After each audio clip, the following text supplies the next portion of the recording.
Hello दोस्तों, मैं आपका स्वागत करता हूं गोविंद रिसर्च सेंटर के यूट्यूब चैनल पर। दोस्तों, एक बार मैं फिर से लेके आया हूं आपके सामने ऑब्जेक्टिव टाइप क्वेश्चन।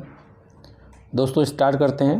पहला question, pre dye temperature and time of ABS is option A 70 degree and 1 to 2 hour, option B 80 to 90 degree and 2 to 3 hour, option C 80 degree and 3 to 6 hour, option D B and C. मैं आपको बताना चाहता हूं कि प्रत्येक ऐसे material जो hygroscopic हैं, जो वातावरण से नमी को ऑब्जर्व कर लेते हैं, उनका कुछ ना कुछ ड्राई टेम्परेचर रहता है और कुछ ना कुछ ड्राई टाइम रहता है। तो जो यहाँ पर एबीएस है, या तो इसको 90 डिग्री टेम्परेचर पर 2 से 3 घंटे के लिए रख दिया जाए, या 80 डिग्री टेम्परेचर पर 3 से 6 घंटे के लिए रख दिया जाए। तो यहाँ पर जो आपका राइट आंसर होता है वो ऑप्शन डी है, बी एंड सी। इसी प्रकार से जो अदर हाइड्रोस्कोपिक मटेरियल हैं, फॉर एग्जांपल नायलॉन, पेट, इनका भी प्री डाई टेम्परेचर रहता है स्पेसिफिक, और इनका कुछ टाइमिंग रहता है जिस टाइमिंग पर ये ड्राई हो जाते हैं। Next question number 2, which material is having hinge property? Option A polypropylene, option B polyethylene, option C polycarbonate, option D polyvinyl chloride. Hinge property वो प्रॉपर्टी होती है जिसमें हमारा एक तरीके का, जैसे लकड़ी में एल्मीरा में कब्जा लगा होता है, ठीक उसी प्रकार से ऐसे प्लास्टिक्स जो फोर्स लगने पर मूव हो जाएं और पुनः अपनी अवस्था में आ जाएं विदाउट ब्रेकेज, हिंज प्रॉपर्टी कहलाती हैं। जैसे आपने देखा होगा कि शैम्पू बॉटल का कैप होता है, जो थर्मस टाइप के बॉटल होते हैं उसमें भी कैप रहता है फ्लिप वाला, ऑयल, हेयर ऑयल जो रहता है उसका कैप रहता है। तो ये प्रॉपर्टी जो है पॉलीप्रोपाइलिन मटेरियल में पाई जाती है। इसीलिए जितने भी कैप होते हैं फ्लिप वाले, जो फ्लिप करके बंद होते हैं और ओपन होते हैं, वो पीपी के बनते हैं। तो यहाँ पर आपका ऑप्शन ए जो है राइट आंसर है, पॉलीप्रोपाइलिन।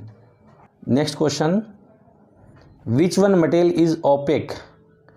जो थर्मोप्लास्टिक मटेरियल हैं, कुछ ऐसे मटेरियल हैं जो ट्रांसपेरेंट होते हैं, कुछ ऐसे भी मटेरियल हैं जो ओपेक होते हैं। ओपेक मतलब होता है अपारदर्शी। Option A PC, option B PVT, PT, option C PMMA, option D nylon.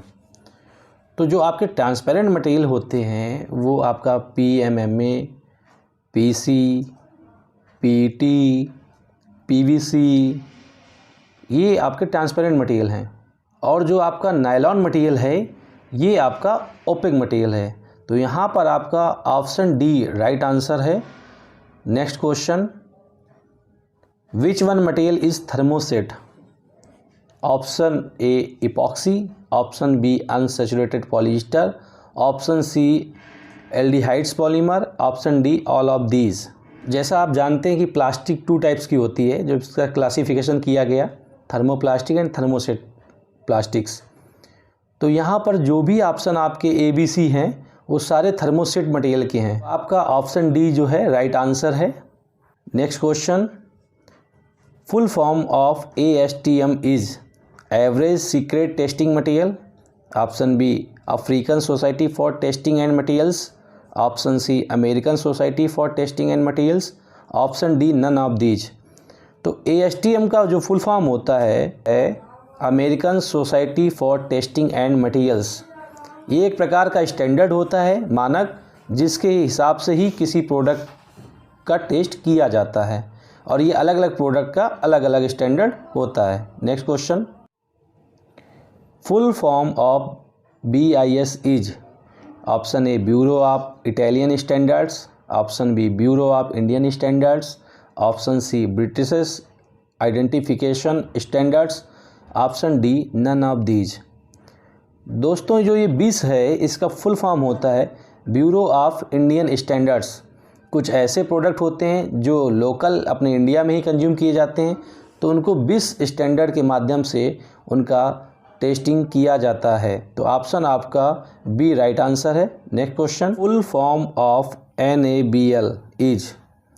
Option A national art of board for laboratories, option B national agriculture board for testing and calibration laboratories.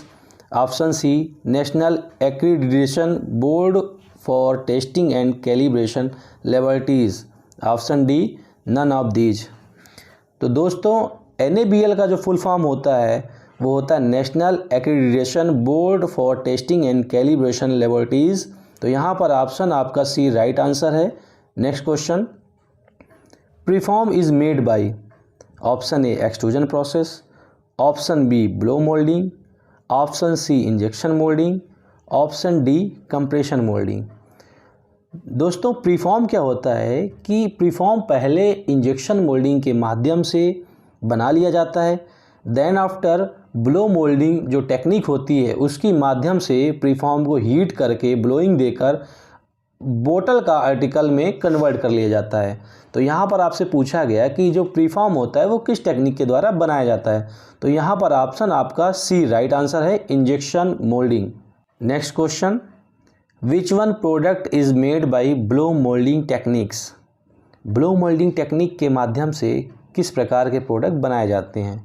तो option A bucket, option B pipe, option C bottle, option D lunch box.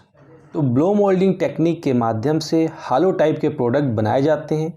तो bucket आपका बनता है injection moulding से, pipe आपका बनता है extrusion process से, लंच बॉक्स बनता है आपका इंजेक्शन मोल्डिंग टेक्निक के माध्यम से। तो यहाँ पर जो ऑप्शन सी आपका है बॉटल, ये बॉटल आपकी चाहे वो पोर्टेबल बॉटल हो या फार्मास्यूटिकल्स बॉटल हो, ये आपकी ब्लो मोल्डिंग टेक्निक के माध्यम से बनाई जाती है। ऑप्शन आपका सी राइट आंसर होता है। Next question, how many types of fire. Option A class fire, option B class fire, option C class fire, option D class fire, option E all of these. यहाँ पे दोस्तों हमने option 5 आपको दे रखे हैं और फायर का भी क्लासिफिकेशन किया गया है। एक्चुअली होता क्या है दोस्तों, जो आग लकड़ी, कागज़, कपड़े या सूखे कचरे में लगती है वो ए क्लास फायर कहलाती है। जो आग तेल, ग्रीस, पेंट या अन्य कुछ ऐसे तरल पदार्थ होते हैं जिसमें लग जाती है वो आपकी बी क्लास फायर कहलाती है। जो आग आपके विद्युत स्पार्किंग की तारों में या मशीनों में लग जाती है वो आपकी सी क्लास फायर कहलाती है। और डी क्लास फायर वो आग कहलाती है जो आपसे धातु से बनी वस्तुओं में लगती है। और इन सभी को बुझाने के लिए या बंद करने के लिए अलग अलग रसायन का उपयोग किया जाता है। तो यहाँ पर आपका ऑप्शन ई जो है राइट आंसर है। दोस्तों अगर ये वीडियो आपको अच्छा लगा हो so please like, share and comment. Thank you.